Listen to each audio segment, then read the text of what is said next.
नमस्कार दोस्तों, मैं हूं नीरज और आपकी अपनी कक्षा में स्वागत है। इस वीडियो में हम लोग अपने पुराने सीरीज जो कि यूनिवर्सिटी के पूछे हुए क्वेश्चंस डिस्कस करते हैं, उसी के क्रम में जो है ये अगला वीडियो है। और ये जो है वीडियो यूनिट सेकंड के लिए प्रॉब्लम नंबर 8 है। इसमें ऑलरेडी प्रॉब्लम 7 जो है ना, 7 प्रॉब्लम्स हम लोग एक एक करके कर चुके हैं। और ये क्वेश्चन भी जो है यूनिवर्सिटी का पूछा हुआ है, ऑड सेमेस्टर आपका 20-21 का ये क्वेश्चन जो है वो पूछा हुआ है और 10 नंबर का ये क्वेश्चन है। तो देखिए क्वेश्चन में क्या कहा गया है। If a load draws a current of 10 ampere at 0.8 ना, करंट 10 एम्पियर है और कितना है 0.8 पावर फैक्टर लैगिंग है। तो सबसे पहले देखें तो जो करंट की वैल्यू दी गई है, यानी कि आई की जो वैल्यू है वो कितनी है 10 एम्पियर है, और पावर फैक्टर यानी कि कॉस फाई की जो वैल्यू है वो है 0.8, और वो भी क्या है लैगिंग है। तो लैगिंग है, इससे अभी क्या होगा, क्यों दिया है स्पेशली यहाँ पे, वो आपको अभी आगे समझ में आएगा। लिखा है when connected to a 100 volt supply, यानी कि जो वोल्टेज सप्लाई दी गई है V वो कितना है आपका 100 वोल्ट दिया हुआ है। अब आगे कर रहे हैं calculate the values of real, reactive and apparent power. तो आपको क्या क्या चीज़ें कैलकुलेट करनी है, तो आपको कैलकुलेट करना है real, reactive and apparent power, यानी कि आपको रियल पावर का मतलब हो गया P निकालना है, और आपको Q निकालना है, और आपको S निकालना है। P आपका होता है रियल पावर, Q होता है रिएक्टिव पावर, और S जो होता है वो एपरेंट पावर। अभी इसका हम लोग फॉर्मूला भी लिखेंगे, ठीक है। तो एक एक करके हम लोग सबको जो है 1 बाय 1 देखते चलते हैं। तो देखिए सबसे पहले अगर हम बात करें रियल पावर की, तो real power P is equal to, formula होता है VI cos फाई।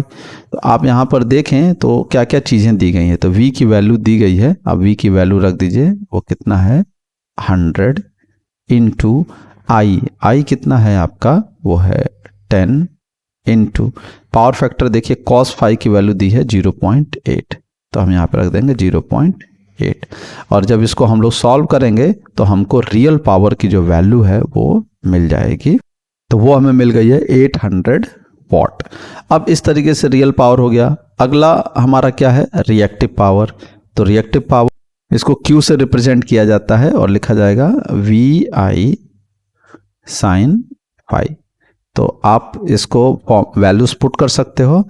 तो देखिए आप यहाँ पे क्या कर सकते हैं, V की वैल्यू दी गई है 100 इंटू 10 इंटू साइन फाई।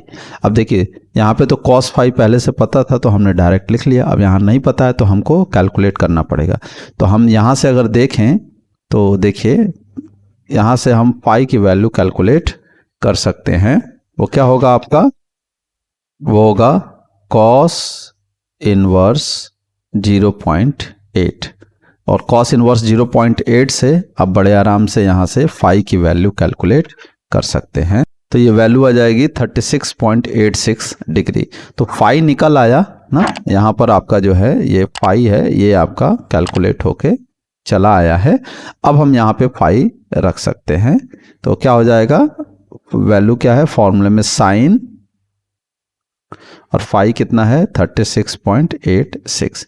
अब जैसे इसको आप सॉल्व करोगे आपको वैल्यू मिलेगी 599.86 VAR, यानी कि वोल्ट एम्पियर रिएक्टिव, ये इसकी यूनिट है।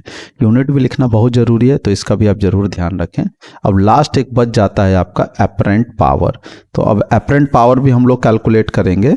तो देखिए मैंने लिख लिया apparent power S is equal to, formula होता है V इंटू आई, और V इंटू आई होता है, V का वैल्यू कितना है 100 है, I की वैल्यू कितनी है 10 है, ये कितना हो जाएगा 1000, और यूनिट क्या होगी, इसकी यूनिट होती है VA। तो इस तरीके से ये तीनों एलिमेंट जो हैं आपके 1 बाय 1 कैलकुलेट हो जाते हैं, रियल, रिएक्टिव और एपरेंट पावर। अब यहाँ पर एक लास्ट में और टर्म यूज कर लिया है, also find the resistance of the load. ये एक इंपॉर्टेंट पॉइंट अब आपको यहाँ पे मिला है। तो ये कैसे कैलकुलेट करेंगे, तो आपको कोई फॉर्मूला ऐसा पता होना चाहिए जो रेजिस्टेंस को डिफाइन करता हो। तो ये कैसे आएगा, तो देखिए वैसे R का जो फॉर्मूला होता है वो होता है Z cos फाई। अब ये आया कहाँ से है, मैं ये अब थोड़ा सा आपको एक्सप्लेन कर देता हूँ। तो देखिए आपने हर जगह पढ़ा है Z is equal to R plus j X L.